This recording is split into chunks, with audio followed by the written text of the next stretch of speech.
క్రీస్తునందు ప్రియ దేవుని బిడలారా, మన ప్రభువును రక్షకుడైన యేసుక్రీస్తు పరిశుద్ధ నామములో మీ అందరికీ వందనాలు. ఈ దినము కొరక ఏర్పాటు చేయబడిన లేఖన భాగాన్ని చదువుకుందాం.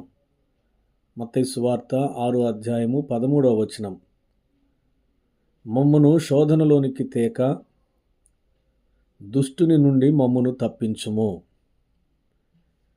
ప్రియ దేవుని బిడలారా, మరొకసారి ప్రభు పేరిట మీకు వందనాలు తెలియచేస్తున్నాను. యేసు ప్రభు తన పరిచర్యను ప్రారంభించినప్పుడు ఆయన కొండ మీద చేసిన ప్రసంగం చాలా సుదీర్ఘమైనటువంటి ప్రసంగాన్ని చేశారు. ఆ సుదీర్ఘమైన ప్రసంగం మరి మత్తయి సువార్త 6వ అధ్యాయంలో కూడా మనం చూస్తాం. యేసు ప్రభులు వారు చాలా విషయాలు ప్రజలను ఉద్దేశించి యేసు ప్రభు మాట్లాడినట్లుగా వాక్యములో మనం చూస్తాం. ఈ 6వ అధ్యాయంలో కొన్ని విషయాలు నేను మీకు తెలియచేస్తాను. ప్రభు మాట్లాడిన మాటలు. 1. మనుషులకు కనబడవలనని వారి ఎదుట మీ నీతి కార్యములు చేయకుండా జాగ్రత్త పడుడి. మీరు ప్రార్థన చేయనప్పుడు వేషధారుల వలె ఉండొద్దు. మీరు ప్రార్థన చేయనప్పుడు అన్యజనుల వలె వ్యర్థమైన మాటలు వచింపవద్దు. మీరు ఉపవాసం చేయనప్పుడు వేషధారుల వలె దుఃఖముఖులై ఉండొద్దు. భూమి మీద ధనము కూర్చుకొనవద్దు. 2 యజమానులకు దాసులుగా ఉండనేరడు. ఇలా చాలా విషయాలు ప్రభు కొండ మీద చేసిన ప్రసంగంలో మరి మనకు 6వ అధ్యాయంలో మనకు కనబడతాయి. ఇవన్నీ యేసు ప్రభు తెలియచేస్తూ అసలు ప్రార్థన ఎలా చేయాలో ప్రభు వారికి నేర్పుతూ ఉన్నాడు. అందులో మమ్మును శోధనలోనికి తేక దుష్టుని నుండి తప్పించుము అని ప్రార్థన చేయాలని యేసు ప్రభు ఆ విశేష జనమును ఉద్దేశించి ప్రభు మాట్లాడుతూ ఉన్నాడు. ఈ మాటలో 2 ప్రాముఖ్యమైన విషయాలు మనకు కనబడుతున్నాయి. మొదటిది మమ్మును శోధనలోకి తేక. 2 దుష్టుని నుండి మమ్మును తప్పించుము. ప్రియ దేవుని బిడ్డలారా, మన ప్రార్థన ఎలా ఉండాలి అంటే మమ్మును శోధనలో పడకుండా కాపాడయ్యా అని ప్రార్థన చేయాలి. ఈ లోకంలో దేవుని కొరకు ప్రత్యేకించుకొని జీవిస్తున్నటువంటి మనకు అపవాది శోధనలు కలుగజేస్తాడు. అపవాది మనలను టెంప్టేషన్కు గురి చేస్తాడు. టెంప్టేషన్కు కారణం నేత్రాశ, శరీరాశ, జీవపు డంబం. మన కన్నులు మనలను శోధనలో పడేటట్లు చేస్తాయి.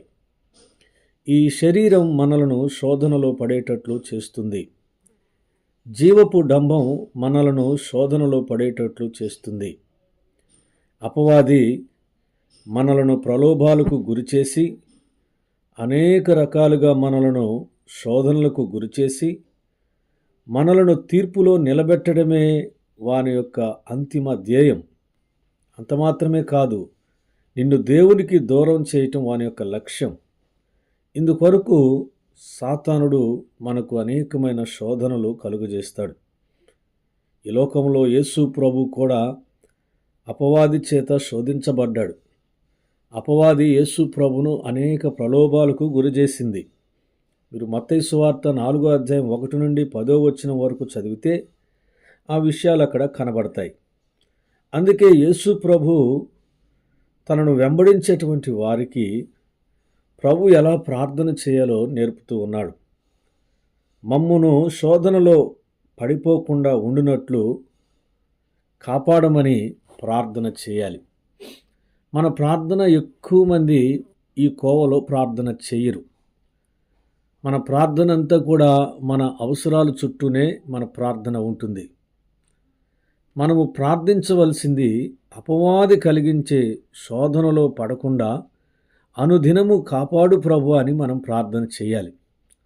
ఒకవేళ శోధనలో పడిపోతే, శోధనకు చిక్కుబడితే యుగ యుగములు తండ్రితో ఉండే భాగ్యమును మనం కోల్పోతాం. నిత్య నరకానికి పాత్రులమవుతాం. కాబట్టి మన ప్రార్థన ఏమై ఉండాలా? ప్రభువా, మమ్మల్ని శోధనలోనికి తేకుండా కాపాడండి. అపవాది కలిగించే శోధనలో పడిపోకుండా కాపాడండి.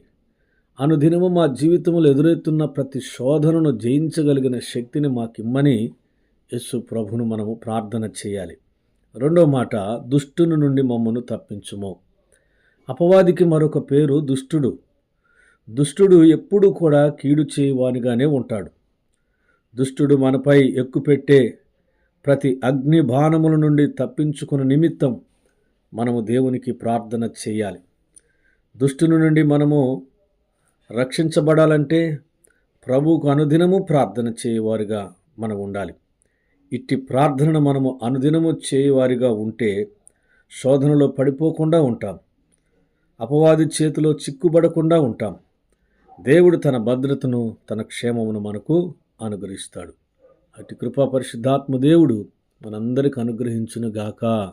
ఆమెన్. తండ్రి, కుమార, పరిశుద్ధాత్మ త్రియేకుని దీవెన సదా మనకు తోడై ఉండి నడిపించునుగాక. ఆమెన్. God bless you.